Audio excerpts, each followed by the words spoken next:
کہ پاکستان کی امداد کی جو بندش ہوئی ہے اس کی وجہ یہ بنی کہ انہوں نے کہ آگے سے کوئی اپنا کوئی ریزرویشن رکھی ہے یا اپنے سے کوئی بات چیت کی ہے. انہوں نے کہا بھائی پیسے آپ نے مدد مرسد کیا مذہب بندے پہنچائیں اور بندے ان کو پہنچانے پڑنے ہیں. اب چیف آف آرمی اسٹاف جو ہے ریل شریف صاحب جو ہے وہ ریل شریف کہہ رہا ہوں اپنا آسم صاحب جو ہے یہ وہاں پہ گئے ہیں. اچھا ریل شریف کا بھی کردار میرے منہ سے نکل گیا لیکن ان کا بھی کردار عجیب و غریب ہی ہے. یعنی وہ ایک سربراہ ایک ایسی فوج کی ہے جو فوج میں شاید ایگزسٹ ہی نہیں کرتی. وہ صرف تقریبات میں نظر آئیں گے. ایک اسلامی فوج کا سربراہ ہے وہ تقریبات میں نظر آتا ہے. اس کا گراؤنڈ پہ کیا ہے ہمیں کچھ پتہ نہیں ہے.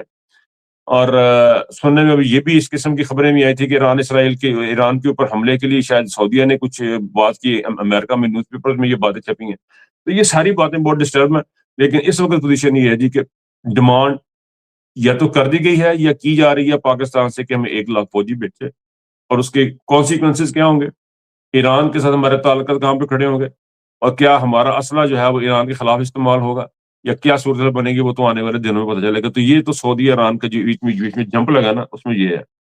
اس میں ایک خبر یہ بھی تھی ایک خبر یہ بھی ہے ایران کے حوالے سے کہ ایران نے چائنا سے کچھ ایسے ٹوائز منگائے ہیں کھلونے ایسے منگوائے ہیں بڑے ٹینک یعنی پھونک پار کے کھڑا کر دیتے ہیں. وہ بھی ابھی ہم نے پنجابی کے ویلاگ میں بھی صاحب میں نے بات کی ذکر کیا تو اس میں بھی یہ بات سامنے ہے. تو وہ ان کو ڈسیو کر رہے ہیں. ایک چھوٹی سی بات میں نے ضمنی طور پہ ایسی کر رہی. اچھا جی پاکستان میں تیل کی قیمتوں کی طرف آ جائیں. پاکستان میں تیل کی قیمتوں کی پوزیشن یہ ہے جی کہ پاکستان کے جو تیل کے جو ذخائر ہیں وہ آج سے تقریباً 28 سے 40 دن تک کے پہلے ہم نے وہ خریدے تھے لیکن اس پرائس پہ ہم بیچیں گے نہیں. یہ لاکھوں کا فائدہ ہم حکومت کو دے رہے ہیں اور پٹرول پمپ مالکان اس کا فائدہ اٹھائیں گے. اس کے بہت سے لوگ اس کے اربوں روپے کا اس سے منافع کمائیں گے. اس چھوٹی 55 روپے کا جو اضافہ ہو اس کی ڈیٹیل تو چلے گی. اس کی میں نے پہلے بھی عرض کیا کہ اس کے کانسیکوینسز صرف یہ نہیں کہ پٹرول کی بڑی ہے.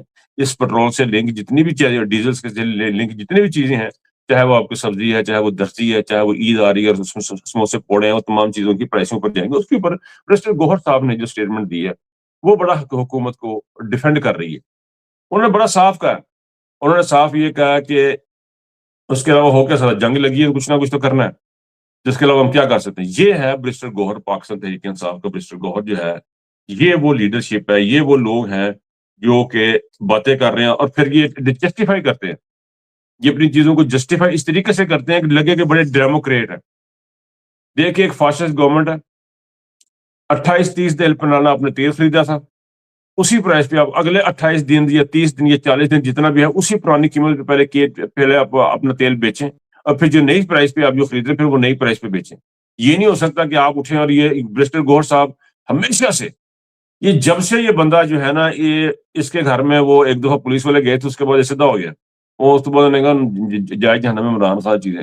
دیکھیں اپوزیشن انڈورسمنٹ اگر کرے گی یہ جو گوہر جیسے لوگ انڈورسمنٹ کریں گے ان اقدامات کی پیٹرول کی یہاں پہ پورے خطے میں کہیں پیٹرول نہیں بڑھا. انڈیا میں آپ کے ہمسائے میں پیٹرول کی قیمت نہیں بڑھی آپ کی بڑھ گئی ہے. پورے علاقے میں جنگ پوری دنیا میں لگی ہے لیکن کہیں بھی اس قسم کی پیٹرول کی قیمت نہیں بڑھی جس طرح کی پاکستان میں بڑھی ہے. یہ بڑا الارمنگ ہے. یہ اس بات کو سوچنا کہ آپ اپنا سارا کچھ بیچ بیٹھے ہیں. میرا کنسرن پاکستان کی فوج کو سعودی بھیجنے کے معاملے میں بھی یہی ہے اور اس میں معاملے یہ ہے کہ ہم نے اپنا سارا کچھ بیچ دیا ہوا ہے. ہم نے کوئی ایسی چیز نہیں رکھی ہوئی کہ جس سے ہم اپنے آپ کو یہ کہیں کہ ہم کچھ بارگیننگ پوزیشن میں ہیں. پاکستان اس وقت کہیں بھی بارگیننگ پوزیشن میں کسی بھی جگہ پہ نہیں ہے اور یہ واقعتاً جو ہے وہ وینٹیلیٹر پہ حکومت لگی ہوئی ہے اور یہ حکومت وینٹیلیٹر میں چلے گی اور اس کو ایسے ہی چلایا جائے گا. یہ ایسے ہی چلے گی چاہے وہ اسرائیل کے ساتھ جنگ ہو چاہے وہ کہیں بھی جنگ ہو. اور یہ وہ لوگ ہیں جو اس ملک کو بیچ بیٹھے ہیں. میں بار بار یہ بات کر رہا ہوں یہ صہیونی حمایتی یافتہ حکومت ہے. یہ اسرائیلی یہودی حمایتی یافتہ حکومت ہے پاکستان کی اور اس کو جو ہے جتنی جلدی ہم ختم کر دیں گے اس حکومت کو اتنا ہی پاکستان کی عوام کے لیے بہتر ہے. ان کے پاس بارگیننگ پوزیشن اب بالکل بھی کوئی نہیں ہے اور بارگیننگ پوزیشن میں اگر کوئی بندہ ہے تو وہ عمران خان ہے جس کو باہر لا کے اس کو دیکھا جا سکتا ہے اس معاملے کو. اچھا جی ایک بڑی افسوسناک اور بڑی دردناک چیز میری نظروں سے گزری. سہراب خان ہے قیدی ہیں 9 مئی کے اور ان کو پیرول پہ رہا کر کے لایا گیا. ان کی والدہ وفات پا چکی تھیں لیکن ان کی پیرول پہ رہائی اتنی دیر ہو گئی کہ ان کی والدہ کو دفنا دیا گیا تھا اور وہ شخص قبر کے اوپر لیٹا ہو رہا ہے.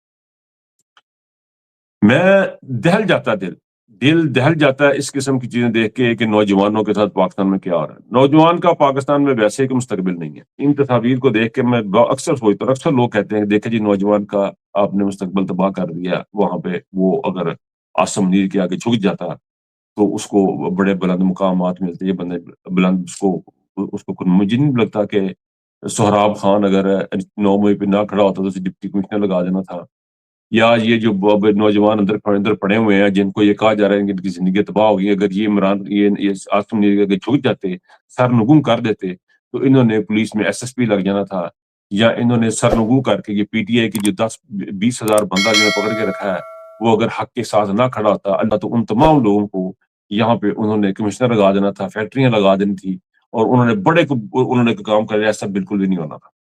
وہ جہاں کھڑے ہیں یہ نوجوان، یہ حق اور سچ کے ساتھ کھڑے ہیں، ان کا مقام جو ہے وہ عام آدمی سمجھ نہیں سکتا۔ یہ جو دکھ اور تکلیف سے سہراب خان گزرا ہے، اس کی اذیت جو اس نے برداشت کی ہے، اس کا صلہ جو ہے اس کو اس کی زندگی میں ملے گا اور آخرت میں ملے گا۔ میرا ان کو بوسٹ اپ کرنا نہیں ہے، لیکن میں یہ بتانا چاہتا ہوں کہ جو لوگ یہ باتیں کریں کہ ان کی زندگیاں تباہ کر دیں گے، ان کی زندگی بالکل بھی تباہ نہیں ہو رہی ہے، زندگی کوئی تباہ نہیں ہو رہی کسی شخص کی، لیکن ایک چیز بڑی واضح ہو رہی ہے کہ یہ نہایت ہی گندی، غلیظ اور کمینی حکومت اس وقت ہمارے اوپر آصم منیر شہباز شریف کی شکل میں ہمارے اوپر بیٹھی ہوئی ہے۔ ان کی بربریت کا اندازہ کریں کہ انہوں نے کس بے دردی کے ساتھ ایک جھوٹ کے اوپر، ایک فالس فلیگ آپریشن کے تحت، ایک ایسا معاملہ جس میں عمران خان صاحب کے بارے میں خود انہوں نے ان کے اپنے لگائے ہوئے ججوں نے کہہ دیا کہ وہ تو بالکل فضول تھا، جھوٹ پر مبنی ایسے کیسز میں ان لوگوں کی زندگیوں کو ان کے ایموشنز کے ساتھ، ان کی چیزوں کے ساتھ کھیلا جا رہا ہے جس کی کوئی انتہا نہیں، اور اس کا کہیں نہ کہیں تو حساب دینا پڑے گا، یہاں بھی دینا پڑے گا اور آخر میں جا کے دینا پڑے گا۔ اور آصم منیر جو اپنے بڑے لشکے پشکے کے ساتھ گھومتا ہے، اور مریم جو اتنے مہنگے ترین جہازوں پہ عمرے کرنے کے لیے جا رہی ہیں اور آ رہی ہیں، یہ سارے کے ساری چیزیں کہیں نہ کہیں تو جواب دینا پڑے گا۔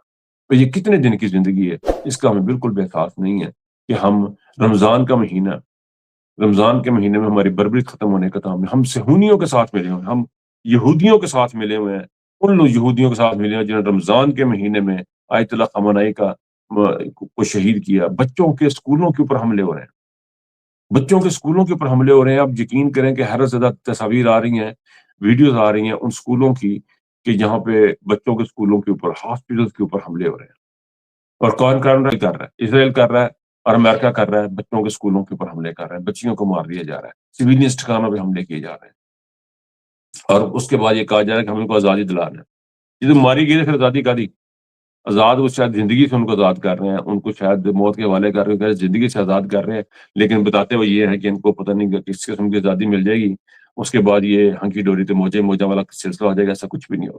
جنگ ایک بہت ہی گندا اور گھنونا کام ہے جو کبھی بھی کسی قوم کی آپشن نہیں ہونا چاہیے۔ عمران خان اتنا بڑا ہو گیا اس لیے کہ وہ اپنے قوم کے ساتھ کھڑا تھا اور جنگ کے خلاف تھا۔ اینٹی وار جو سینٹیمنٹ ہے وہ لندن میں، یو کے میں بہت زیادہ تیزی سے بڑھتے جا رہے ہیں۔ لندن میں پھر ایک بہت بڑی مارچ ہوئی ہے جس میں جنگ بندی کے اوپر بات کی گئی۔ بہرحال بات لمبی ہو جائے گی، میں آپ سے اجازت لوں گا، اپنا بہت خیال رکھیے گا، اللہ حافظ۔